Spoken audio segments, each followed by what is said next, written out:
नमस्कार शेतकरी मित्रांनो, मी राजेंद्र चौधरी, बोरखेडा खुर्द, तालुका यावल इथून बोलत आहे.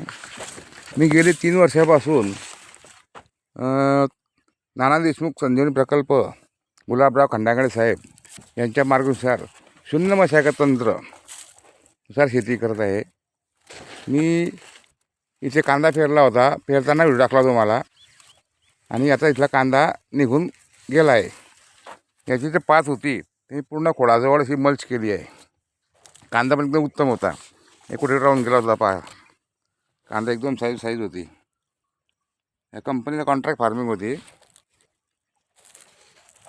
हे मल्च इकडे केला आहे आणि हलकासा बेडवर माती रोटर चालवून खोडाला माती लावली आहे. हे मल्च करण्याचं कारण असं आहे की पाण्याची पण बचत होते, जीवाणूला खाद्य मिळतं. आपल्या जीवाणू वाढण्यासाठी त्यांना काहीतरी खाद्य पाहिजे, त्याकरता हे पात पण आम्ही इथे टाकली आहे. कांदा उत्तम झाला, बागही उत्तम झाला. याच्यामध्ये आम्ही बोरू पेरला आहे.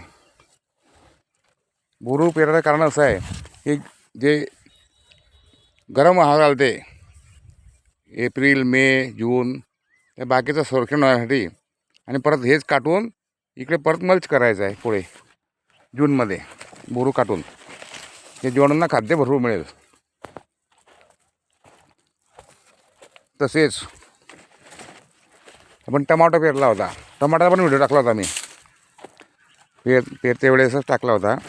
टमाटा पण उत्तम आला. एका एकरामध्ये 37 टन टमाटे आले इकडे. आणि त्याच टमाटे कापून मी सरीत टाकले. आता सरीत टाकल्यानंतर त्या बेड जो होता त्या बेडवर आता ग्रीन मॅन्युअर म्हणून बोरू पेरला आहे. बोरू, कारण उन्हाळ्यात जमीन तापल्यामुळे जमिनीचा सेंद्रिय कर्ब कमी होतो. जमीन आच्छादन पाहिजे उन्हाळ्यातसुद्धा. जसं आपण पांघरून घेतो, पांघरून गेल्याला झोप चांगली लागते, तसं जमिनीलासुद्धा पांघरून पाहिजे.